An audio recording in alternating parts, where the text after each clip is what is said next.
Here's how Kris turned an auction purchase into a free house and £30,000.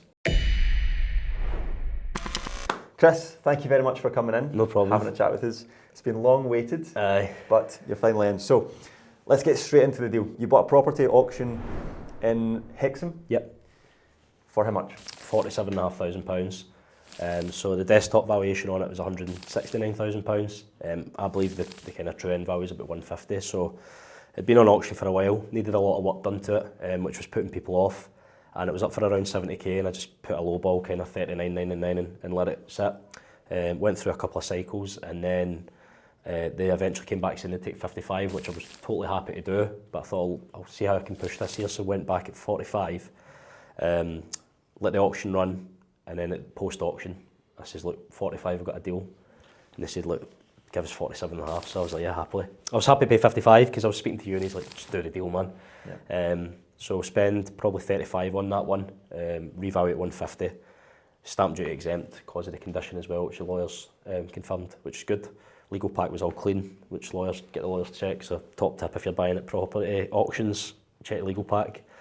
And we'll put it in Airbnb, so kind of mixture, but more tourism, some contractors, and you're looking at about £100 a night, brilliant. 70% occupancy. So awesome, that's a cracking deal. It's on the market.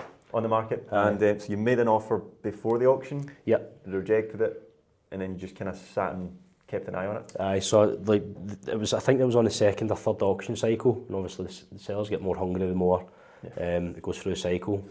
Pattinson's as well, the agent on this one, they're hungry because if it goes past the third cycle, they're out of contract.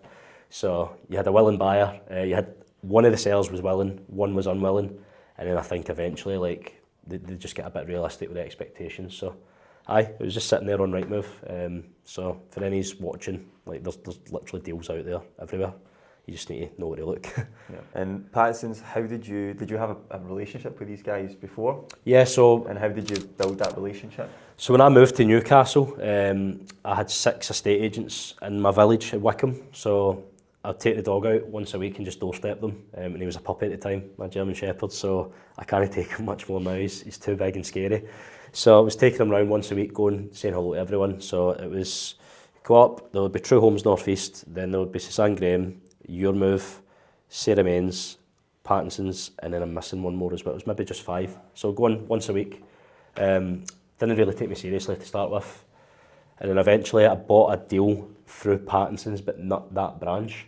And they dug me up for it because it was their listing. Oh, right, okay. So they were like, why are you not sticking with your local branch? They're like, well, I've been trying for months. And just kind of they're angry because you bought something from a different branch? So they had the listing in the Wickham branch, but I bought it through the Houghton Le Spring branch, so they get the commission. Oh, right, okay. So I was just like, well, you aren't dealing with me. And then since then, I think once you start building a buying history and you actually go through the deal, exchange, complete, their attitude just totally changes.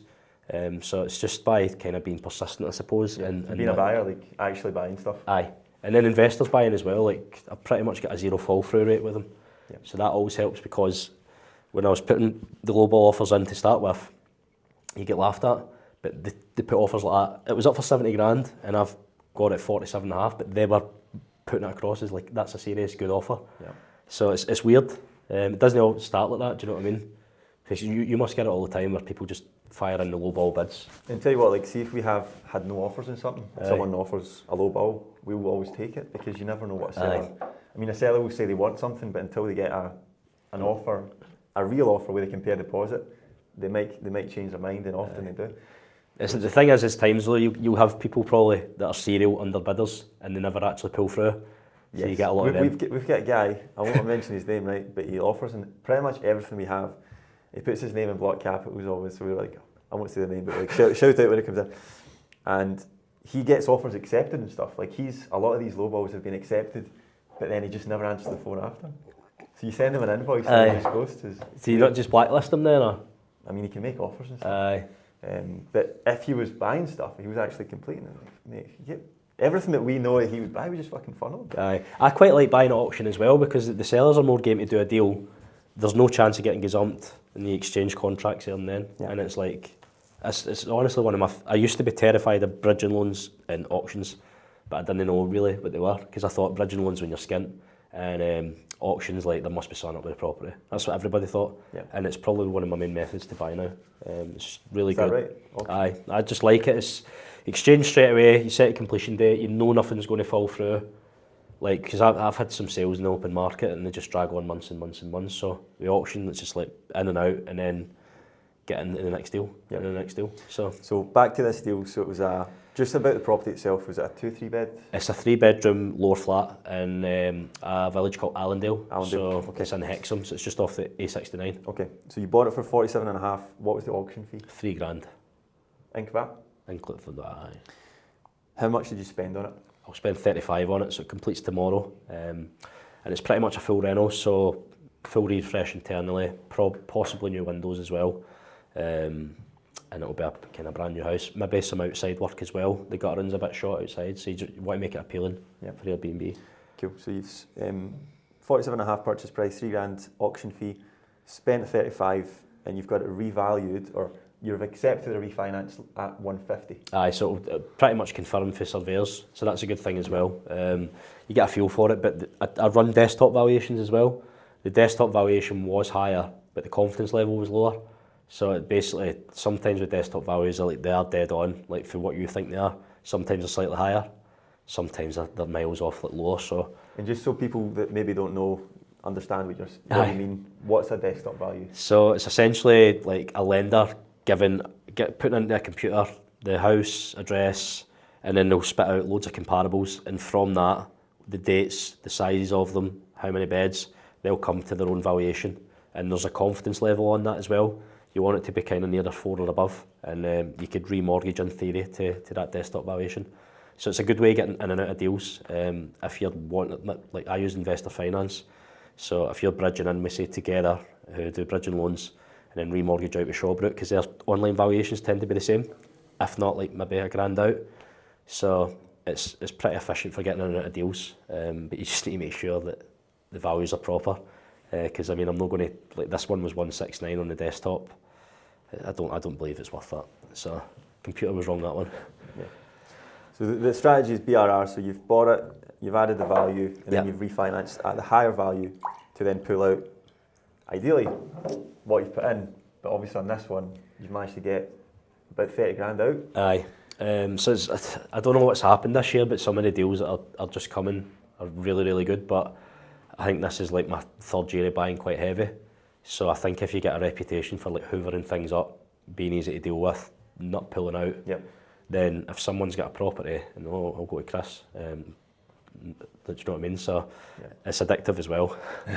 So I've got, I think, 24 in legals. I've completed 6 so far, with 18 in legals, with 5 still in legals for last year as well. So I've got a lot going on. That's just my own portfolio. Right. And I will say that as well. So as agents, we want to sell stock. So if we have a buyer that we know is serious, we will give them more deals because we know they're going to buy. We're not going to waste time with people that haven't bought with us before. We want to sell these deals. That's how we get paid. That's how agents get paid. So working with guys like Kris can make that happen. Cool. So that's the deal. How long is this taking from purchase to getting the money back out, or how long will it take once it goes through? So purchase 28 days, refurb 6 to 8 weeks. I'll start the remortgage process 2 weeks prior to the refurb finishing, so we can get it valued on the day it finishes, and then money out in 4 weeks. So start to finish 3 to 4 months. And then obviously it's good if you're using investor finance, because there's now a surplus there. So there's your investor interest, put that away. Or here's another deal I can go into, or I can just go and buy a turnkey with that if I've no investor interest to pay. So aye, it's there's deals out there. It's just it's hard to find at times, I think, because it's so competitive. Like, everybody thinks it's easy, and then sometimes you're up against idiots overbidding you as well. So I had a property in Sunderland, I had it secured at like 25 grand. Some guy ended up paying 60 for it plus a 6 auction fee. The done up value was 105, and he spent 40 in the refurb. So doesn't make sense. Yep, but he's listening to the agent, so it's hard. Yeah, it's just knowing your numbers. So just some questions on auctions that will help the viewers. So if you could speak to yourself 5 years ago, what advice would you give yourself about dealing with auction houses? Don't be scared of it. So the auction's one of my favourite methods to buy, just because of the security. You're no in danger of getting gazumped or people pulling out or anything like that. So like the money's paid, the deal's secure then. My main bit of advice would be like, don't be afraid of any method of buying, like off market, auction on the market. I think auction is probably one of the best ways to buy. Like I said, you've got a willing buyer, a willing seller, and they meet somewhere in the middle, because chances are if you're on auction, you want a quick sale. So, and then obviously if you build relationships with auction houses, Kris, I've got a good bit of stock coming here, do you know what I mean? Yeah. And they're more forthcoming with me, so but probably look more for the fixer-uppers, which I didn't really do at the start. I bought turnkey buy-to-lets just on Rightmove. So I would say that would be the two main things. Yeah. What are some dirty tricks you've seen auction houses play? So I'm buying a block just now off a unnamed company. Let's just say they've got a bad reputation. So about a week it's taken to get the memo, but thankfully the girl who's dealing with the law side of it actually went to school with me. So I saw the email from her and I was like, did you go to St Margaret's High School in Airdrie? She's like, and I was like, what's happening? It's Diesel, how you doing? My nickname is Diesel at school. And then she was just like, I thought that was you, but like, keep going, I see your LinkedIn. So swapping the legal packs and stuff like that, hidden charges as well. So like property traders buy quite a lot at auction, and there's like hidden charges in the special conditions. So there was one in Stanley that sat in the market for about September, 10 grand to buy, but there's about 13 grand of hidden fees there in the pack. So you need a good lawyer. So when you say hidden charges, where could someone find out? In the special conditions and like general conditions, but I get the lawyer to do that. So thankfully, touch wood, the lawyers do it for free because of the volume you're giving them, because they know that I'm looking to buy that property. So if that legal pack's clean, I'm more likely to buy it, or an investor is. Yeah. So I guess like some people might not want to get their lawyer involved because they don't want to pay any fees. Yeah. Even, like before buying something, but you're saying that if you are a serious buyer and you've got a solicitor that works with you, they will look at this stuff for free. 100%, because obviously they're going to get business off the back of it. But again, it's all about the proving yourself as a repeat buyer, because if you're a lawyer and I'm just fucking sending you legal packs all day, but I'm not buying anything, you're going to tell me to beat it. Yeah. So pretty much everything I offer on basically the legal packs that are checked. Just other things as well as like restrictions on titles, so you want to make sure you're able to remortgage out. So there's sometimes restriction on titles there. So and there's special conditions again, like you can't remortgage within a certain amount. England has a lot of leasehold as well, so you want to make sure that if it is a short lease, that you can get it extended and maybe get it in writing. One thing I like to do at auction is get it in writing from the seller, how much the lease extension is, because people lie. Yeah. They do. Cool. What opportunities do you see as an auction buyer? There's loads, because obviously, like I said, people want a fast sale. If it's going through the second or third auction cycle, you're maybe even going to get a better deal there as well. So you maybe get like less purchase price and what you're initially paid to pay. Fast sale, so if you like getting in and out of deals, it's no fuss really, because it's usually a 28-day completion. And there's no messing with it as well, so I just quite like it. You're in and out, pay your deposit that day, pay your auction fee, lawyers get instructed, and then you focus on, right, what's the next deal I'm doing. What's your opinion on auction fees? Just pay them. I'm a sourcer, so I charge sourcing fees. Like I pay sourcing fees as well. Like everybody needs to make their cut, don't they? And you just factor it in your offer anyway. So if you've got something up and it's a $6 grand auction fee, I'll just reflect that in my offer if I'm tight and don't want to pay it. But it's all numbers at the end of the day, because if you've got something I'm buying it at 40 grand and it's a $6 grand auction fee, but it's going to be worth 90 done up and I'm only spending 15 on it, so of course I'm going to pay it. You just offer 6 grand less. Always factor it in your offer. But again, like the Allendale one, I was more than happy to pay 7.5 grand more than what I did. So again, that's the benefits of being a repeat buyer. They were like phoning the seller saying like, you need to take this offer. It's the only guy, he buys all the time. That's your buyer. Everybody needs paid, don't they? You've got the properties. We want to buy them. You just factor it into your offer. Don't be tight and just pay it. Like I think that's what lets some people down at times, because they get put off. Oh, that fee's that, and it's like, well, just reflect it in your figures. Yeah. Like Gartside and Airdrie, for example. Like I steamed in straight away at like 32 grand as soon as it went live, because that was my kind of max. Because I think the fee was like 7+. Mm-hmm. And then it went above it. It went way above it. So, yeah. But I went in at my max. So that's it. Aye. Cool, some general questions. What is your, so you're obviously using a lot of finance to grow the portfolio at a mental rate. What is your view on debt in relation to property? So obviously you want to leverage up, don't you, so you can grow more in your portfolio, but you want to leverage up sensibly. So I'm only planning on remortgaging once, like each time. I have had a house that I've remortgaged twice, but I used to like do overpayments and repayment mortgages when I first started buying. So I had a lot of equity which I took out to buy some turnkeys, and then it went up again in value and I took it out. So I think kind of leveraging once is fine. But you don't want to be one of these people in 20, like I don't want to spend all this time doing the work and then in 20 years I'm selling to your baby because I'm fucking over leveraged, just like all the people that you're seeing coming for like 2008. So if you're sensible and the rates like work, so for me just now I've built a substantial portfolio when the rates have been at the highest for a while. So I know in 5 years time when the rates level out, I'm going to have a good problem in my hands because it's like I can maybe take it all to a mainstream lender rather than like Shawbrook together and stuff like that and get a much better rate. Yeah. But you need leverage to grow at the end of the day. But again, like if you're buying correctly and at a discount, you're laughing because you can raise investor finance, give them a return on money while you're building your portfolio. But I just think it's sensible as well. Like for example, I bought one in Aberdeen, Gordon Street, which is probably 220 done up value, which is Aberdeen, it's quite risky for some people. So I'm kind of deleveraging that by getting a bunch of sub 40 stuff, which will revalue in the 70s, 600 grand. But my ultimate goal is to be debt free in the portfolio. So I've overpaid. I maxed out a 10% overpayment in 3 mortgages this year. I just remortgaged one in Alloa, which is straight on a repayment, so I'm not seeing much for that, but it's like the long-term goal. And then I've got 2 properties tied in the one mortgage. One's a buy-to-let, one's an Airbnb. The Airbnb isn't performing how I was expecting it. It's about 40 quid less a night. And it's a high mortgage, it's like 112 grand. The value, so it was valued at 150, so 112 grand.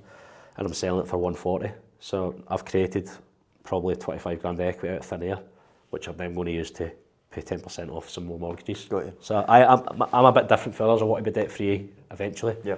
But you speak to people and they're like, they use debt, but they don't have a plan for it. So it's just like keep buying, keep leveraging. If you can refinance, pull the money out, and then they get like a very carefully worded it. You get your cash back out. You get cash back out. You don't make theoretically profit. No. It's not profit. It's a loan, right? And people get carried away with that. So your strategy just now is just to leverage up sensibly, but then eventually look to deleverage. Yeah, I want to pay down. So obviously, like growing up, I didn't have anything. So I think it would be pretty cool if you like had kids and you're like, here's a fucking 10 million portfolio that's debt free. Like, just give them. I think it's like a legacy thing as well, I suppose. But it's just for me as well. It's a cash flow because obviously sourcing is fun, but like really, am I going to be 50-year-olds sitting like vaping my pan in, running about the agents like doing deals? That's why I'm trying to buy them now because it's like it's going well at the moment. So I think that's why you need to buy when it's going well because I'd hoover them all up if I could. Some of the deals that I'm buying that I'm having to trade on, but then that's good for the investors because they're getting good deals that I would genuinely buy. Yeah. So but I think you need to leverage wisely. So like if you get a steamy valuation, for example, a steamy is like. What's a steamy? A steamy is when the surveyor's giving you a really good value for you, higher than what it's probably worth. So if you've got a bunch of steamies in your portfolio, you could be maybe 85% leverage rather than 75. So that's another thing to, as well. So it's maybe why wouldn't you want to be? Because well, if you're over leveraged, so say you're getting steamies, right? So you're all of a sudden 10% higher than what they're actually worth. And then there's a 10% correction in the market, and then the bank can just say, well, if your properties are worth 10% less, like, get the money out or we'll call the loan in. So that's the thing as well, like, it could happen. Yeah. It has happened to folk as well. So I don't know, man, I just think there's no right or wrong way to do it, but like, I definitely think there's no any downside to paying off mortgages. Plus, when you pay ones off, you can bridge against them. So if a really good deal comes up, you have no money. Well, there's my house's collateral, which I've paid off, it's worth 100 grand, do you know what I mean? So you can use it to finance stuff. So typically people that have assets, they don't sell the assets to buy stuff.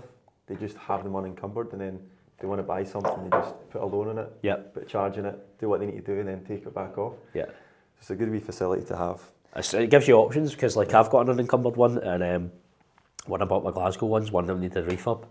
So I just said to like an investor, like, I'll give you a charge on this house, it's paid off, it's worth 95k for like 40k, and he's like, of course. What's the charge, just so people know? So a charge is when an investor basically takes control over your property, so you've got a first and a second charge. So for example, if you've got a 100 grand property and I've got a 70 grand first charge, and Lewis has got a 30 grand second charge, and the property sells for 100, I'm first in line, and also it's up to us whether they sell or not, so we'll say, yep, we're happy for them to sell.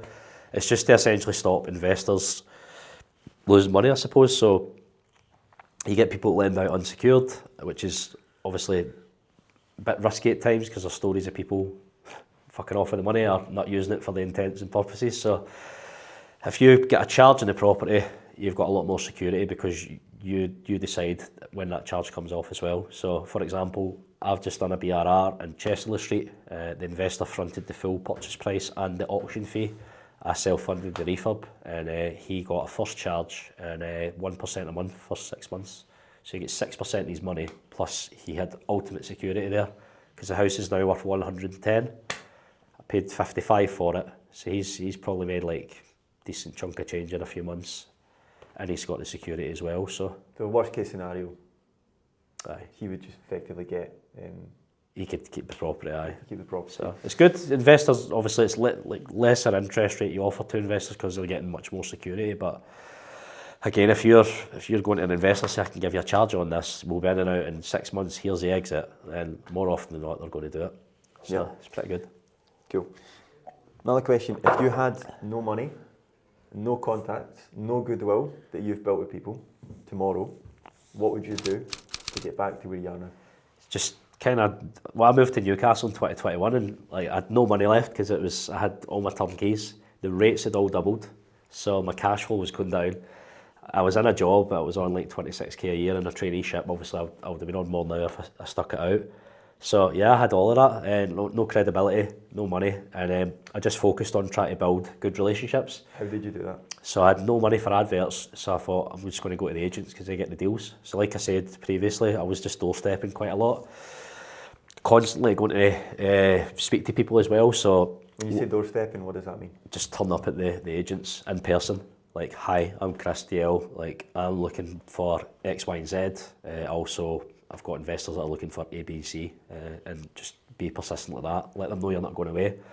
And then, like, one of the agents that I do so much business with for now, like, they probably pass me 100% of their off-market stuff. I met him in a coffee shop. He was doing floor plans, and I went up to him. I was like, "You in property?" He's like, "Yeah." So am I. But I'd never done a deal by this point, really. And he gave me his business card, and then for months I was just reminding him I'm not going away. And eventually I got a shot in 2 properties, which he'd been let down by another sourcer. And then I think he maybe just liked the way I operate because I try and work with them rather than maybe, like, if you've got a lead, you'll maybe get some sourcers that want to bypass you to go to the vendor. Whereas it's like, right, how can we work together? You're just taking a longer term view type thing. Exactly. Because I get all the deals. Like, if I run my adverts, like, fair enough, Kris will buy your house in 14 days. But if you're a motivated seller and you've got Kris for Facebook with a Stone Cold Steve Austin hoodie on, they'll buy a house in 2 weeks. Or if you've got a reputable agent that's been on the high street for 50 years, who are you going to go to? So I think you need to work alongside them, especially if you've no capital, which I didn't. And it's essentially like relationships is key. So how do you build that relationship? Just like be genuine, be honest with them as well. So like if you sent me a deal, I'll say like I can't work with that, whereas you'll maybe get some people that are excited that the agent's throwing them a bone, that they'll go, fucking hell, like go and work on it and waste days of time.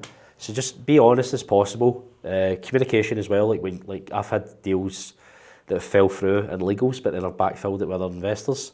So agents quite like that. I've sometimes like not only got the main investor, but I've got a backup if they don't pull through. And then just communication, good and bad. So like, oh, this has happened, or like this really good's happened, we're exchanging next week and we're completing soon. So communication, honesty, and be realistic as well. Like you're not just going to go in straight away and they'll be like, fucking hell, I've been waiting for you. Here's £100,000 profit flip and here's an all money out. It takes time. Yeah. You need to buy it to get better deals. It's weird. Yeah. And I'm experiencing that now, like some of the deals that are coming, like folk are like, how are you getting there? I'm like, a seller messaged me with one, and he's like, I'll take 39.99. I was like, I'll buy it now, 37.5 plus your legals. It's worth 65, and I'm getting 650 rent. I was like, he literally just messaged me and WhatsApp. It's like, yeah. But at the start, something I've noticed with you, when I message you, you reply within 2 seconds. So I like to think like, you don't want to add friction to things you want, and you add friction to things you don't want. Money likes speed, yeah. And if someone's responding that quick, aye, things are just going to happen. So it's like, create the flow, monetize the flow, and then scale. That's what you've done, isn't it? It's good. I'm excited for the kind of next part, because I'm thinking now how do I build a sustainable business, because I'm just going like full pelt and like harassing folk every day like for deals. And then it's like, right, we've got the letting side of the business now, so that's going to be a recurring income. It's also going to be lead generation as well, because hopefully I'll be adding landlords on that in future we'll maybe be looking to sell or exit. It's a scalable business as well, and it's tangible, so you're getting paid every month. You're also getting your tenant fines, your maintenance and stuff like that as well. So it's like almost a bolt onto the sourcing, because if you're like, I'm buying in Newcastle, but I've only been once and I know nothing about it, so I need a management agent. I'll go, well, I'll source you the property, we've got the renovation team there, and then on the back end we'll pass you to management. It's almost end to end. So I think the sourcing's brilliant, don't get me wrong, but it's just like, I don't think forever you'll be able to go hell for leather like that, I suppose. So what makes you say that? I don't know, man. Maybe I'm sitting here enough. It's just like it saps a lot of your energy. It's hard. You're having to speak to a lot of investors. Investors are hard. Sellers are hard. Brokers can be hard. It's not as easy as people think. Nah, there's a lot of moving parts. Like a lot of times as well, like getting the deal into the legals is the easy part. Keeping the deal alive is the hard part. Like I've had some really complex cases. So I had a buyer in Peru. It was his first ever property. He bought one off market off a motivated seller at a vastly reduced price, and she knew she was giving it away. And he was based in Peru. We're having to certify IDs. I was having to go up to the lawyers every day to make sure they're getting things.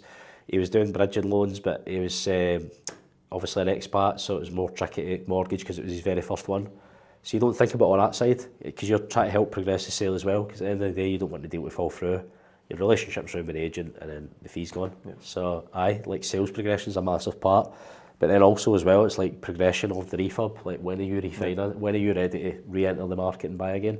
And then it's just keeping that flow. It's like riding a bike. You just want them to keep rolling, like Limp Bizkit says. Something I wanted to ask you as well, because you've obviously got a background in accountancy, and you understand numbers, you understand how to look at companies and find out who's bullshitting, who is not what they say they are, and make decisions based off of that. So what advice can you give people on how to know if someone is not what they say they are in terms of financials? So one of the key things is if you're getting like sourcers or investors that are saying that I'm doing X, Y and Z, but they'll never meet you at a project, it will always be like in a coffee shop telling you how much they're doing, that's a red flag. There's social media as well, like it's your main marketing. If you're in property, here's a house I done yesterday, here's this. And then company's house obviously as well, so if there's no charges on the company, it's either they're buying everything cash or they're full of shit. But they're most likely full of, like a lot of people in property are full of shit. So how can you check charges on company's house? So you can just go into the company, for example, DL Ventures Limited, you go on mine, you go in the filing history, and then you click on, you've got like accounts, confirmation statement stuff, hit charges, and you can see every charge that's ever been registered, but also ones that have been satisfied as well. So a charge is satisfied when I've maybe taken investor finance to buy a house. I've then added the value through the refurb, remortgaged it and satisfied the original charge, and then a new charge will go on my lender. So it's very easy. You can go tell you like addresses, where they're buying. So like for example, I had a guy reach out to me the other day and he's like, I came across your Trustpilot and I went on your company's house, and he's like, he seemed like the guy for me because every other sourcer so far talks a good game. But like people check these things, because if you're and you should check if you're an investor, because you want to know that people are actually doing what they say they are. And I think it's comforting as well. Like if you're an investor and I'm like sourcing your property, but I'm like, here, by the way, I'm buying this area, and there's been times as well, like there's an area in Consett, I've done 3 within like 0.2 miles each other, and I was arguing with the investor about comps. I says, well look, these three aren't right move because I've done this one at revalued at this. This is my own one at this, and then this one at this. So it just gives them the confidence that you actually know the local market. Because right move as well, the comparables don't tell everything. So because you want to know what things are actually valuing it. So you need to know who's buying and like actively buying. So it's good because you actually have an advantage, I suppose, over others that are using the right move sold comps. Because there's a lot of people that are buying to hold, like you and Dudden, for example, is probably going to have full of sterling. So when people look at a deal in sterling, they're like, I don't see any money in that. But realistically, we know like the rent's this and the end value is actually going to be this. And then if we get a steamy, we're at this.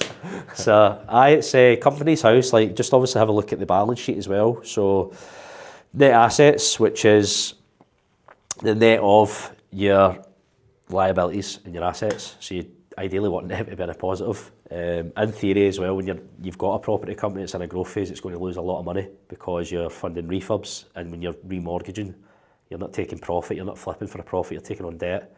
So in theory as well, like if there's a lot of charges there and it looks like it's losing money, that's technically someone is actually doing well. It's weird. Or if you personally put money into the company as a director, that's going to come up in the balance sheet as a liability, isn't it? Aye, so directors' loans and stuff like that. Obviously investors. So aye, there's like it's weird because when you know what you're looking for, the numbers always tell you a story. So aye, it's pretty good. I like watching it because like you see some people and you go on their Instagram and they say they've got this, and then they quite look in company's house. You're like there's a sourcer down south who says she's done like 3 million in sourcing, and like her company's house like 1,200 quid. And I'm just like, and then there's sourcers in the northeast claiming they're buying 70 a month. So 70 times 4 grand, let's say, is 280 grand, but their average fee is 6. And their company's not even turned over like 100 grand for the year. So like, someone's talking shit. It's not company's house. Yeah, that's it. But with company's house as well, there is a lag on the accounts. So for example, if you have a really quiet first year, but then you're booming in your second year, there is a lag because the books don't need to be done until down the line. So you're always doing your books behind. And I think it's like 15 months you get to do your books as well. So that's one thing to look out for if someone is popped on the scene and they're buying a lot. There is a lag in company's house for checking the balance sheet, but not for the charges. What are your plans this year? What is it you want to do? So at the start of the year, I says I wanted to source 200 deals and I wanted to buy 40. And then in January the 6th, I think it was, I was like on the phone to Ewan almost crying because I've not done a deal yet. And then Ewan sent me like a picture of his dinner and he's like, I'm struggling to get a dinner and you're crying because like you've not done any deals yet. So he's like, just calm down. So that was my two main ones. I've got 6 complete so far, 18 in legals, and I think I've done 67 or 68 deals, and it's 107 properties. So it's been a fairly strong start to the year. And then personal goals, weight loss. So I've lost quite a bit of weight from the start of the year. I'm getting married in June, and it's in Ibiza, so I don't want to look like a riot when I'm there. So I've probably lost about 16 kilos for the start of the year. I've been pretty aggressive. And then like other personal goals, like I'm doing Ibiza Marathon in April. I think like running helps keep me sane because I'm doing long hours and stuff. You know what it's like when you're in the madness, and like if you go and play your tennis in the morning, you feel a lot better, I think. So and then like last week I didn't actually do my runs and stuff during the day. I felt so stressed at night. You definitely need like a hobby to switch off for this because it's pretty intensive mentally. And then other goals, I'm trying to think. I've got 33 goals. I set 33 goals this year because I'm 33. One of them is buying a new Rolex, and then there's like daft ones like go 6 holidays and stuff like that as well. Because obviously it's good to have the professional goals, like I said at the start, but you also want to have a healthy life for your missus, don't you, and stuff. So my missus is like doesn't get much time with me at the moment. I'm always out working, so it's good to just go and like take her in these nice places. Like last year we went away to some amazing places in 1 year. Like LA, San Francisco, New York, Ibiza, Rome, Greece, in 1 year. So it's like it just shows you what's possible as well with property, and it's good to just, I suppose, treat your other half as well. I don't know what your missus is like. Yeah. How does she cope with the workload? Yeah, it's just the same. It's like we've just had a baby as well, so like trying to get back into work is impossible. It's as if I want to leave house. It's like I'm going out to have fun. I'm coming to work so that we can have a life and stuff. But it's just a balance to manage, isn't it? It's hard though, because like Paige has been brilliant with me. Like, see, even when I was starting, and nothing was going on for me, and I was still working in PwC. She was just like, she knew my head wasn't in PwC, but she also knew that's a great place to forge a career, like stable, and you've got a clear career path there as well. But like, she was so supportive of me when I was doing the property stuff, and she actually said, like, once things started to take off, she's like, it was just heartbreaking watching all the rejection. And like, I left last night at like 7 o'clock. I'll probably not see her again till tomorrow night, and then we'll have the weekend. But then, you know, it's like you sit on the laptop, something's came up, so it's hard on them. But she's been brilliant, and she's probably one of the main things as well. It keeps you level-headed, and help you go for it. So I do think it's good having a missus like that, because she's so supportive of it and understanding. Yeah, you need a good partner in this. Aye, because it's hard. It's hard. Like, see, sometimes you're just like, she's just like, I just wanted to spend 5 minutes with you. And you're like, fuck's sake, I've got this to do, I've got that to do. But they know, like, we've got a good lifestyle. Obviously, the bills are getting paid every month. I'm building a good portfolio for the future. And then, like, we're moving into a bigger house as well, and we're going to be doing a big renovation and stuff. So we're like, that's what you need to do to pay it. But it's good when you have a missus like that, because there's maybe some people, missus are like not supportive like that at all. Yeah. But it's just game changing. Definitely. She was one to drive, like, obviously I was quite happy plodding on in Airdrie, and she was like, look, you've got so much potential to do more, but you just want to fuck about with your mates in Airdrie. And I was like, I do. like you know what I mean? I was like 28, settled, had a few buy-to-lets and stuff, and thought it was a bit of a ticket cause of it. And then obviously you moved to a brand new city and like knew nobody and managed to forge something. So it's been good for the growth, I think, with folk like that. Yeah. But aye, it's good, but it's hard on them. Yeah, no, definitely. How can people work with you? So first of all, what are you looking to work with people on just now? Yeah. And how can they get in touch with you? So pretty much anything. So if you're an investor that's a complete beginner and you're wanting to start adding to your portfolio or build one, if you're a current investor, you're looking for more stock, if you need refurbs managed, if you just want to return your money, or if you want a joint venture. So I kind of work with folk in every different way. It's obviously their money, so I'm kind of led by them. I won't try and get you to do fixed percent return with me when you want to buy a flip. So I think that's important as well, that you don't kind of force investors down like routes they don't want to go down, because at the end of the day it's their dough. So to work with me, it's just essentially like, don't be a dick, be realistic. Like, I had a guy message me the other day, and he's like, I followed you for a while, have you got any all money outs coming up? And I was just like, mate, we all want all money outs, like, do you know what I mean? Like, I'm not the guy for you if that's it. So I mean, I still leave. I've spoke about a couple of freak deals today, but like, I'm leaving money in other deals as well. It's impossible to get money out every single deal, unless you get steamy. So, but it's message on Instagram, DL Ventures, I'm mostly active on. I've got my WhatsApp group as well, like a community for the investors, so that's for the deals. And then we've obviously got our office down in Chester Street now in County Durham, if anybody wants to visit in person, they can come down to Newcastle. Perfect, that's all my questions. Thanks very much for coming in, Kris. I appreciate it. Pleasure. It's good to come in and see it all, it's pretty cool. And then I've just took my office on as well, and it's like, for me that was a big leap. Yeah. See, even though you're earning good money, it's like, you're earning good money, but then it's like you need to kind of speculate to accumulate. So now I've taken an office on, and now I've taken my first staff member on, which then I'm probably going to take another one on for the sourcing, and then it will just hopefully grow. Yeah. Because Ewan, like I was saying to Ewan as well, like, you really need to hire, because he was just too busy with the bridges, and then he's hired fucking some amazing people when his business is actually growing because of it. Whereas I don't know, if I'm maybe just like got a fear of fucking up the first hire. Yeah, and you probably will. I hope it's not the first hire, because he's the lettings manager. But maybe the second one. But it's exciting as well. 100%. It's like a drug, innit? Yeah, it's a game. It's the love of the game. Love of the game. It's class though. I love it, man. Like, see, even I've had a stinker this morning, and you come in and you're just like speaking to folk. I'll come out, my phone will be buzzing, deals coming in. Like, it's just good, man. So go and do some training with the guys. Hi, go on then. Let's do it. Thanks again for watching. Hope you enjoyed the video, get loads of value. Make sure to go and follow Kris on Instagram. I'll put the link in the description, and make sure to subscribe to the channel. Get hammered! Thanks for watching. Hope you got loads of value from it. Make sure to go and follow Kris on Instagram. I'll put the link in the description, and subscribe to the channel. Get hammered.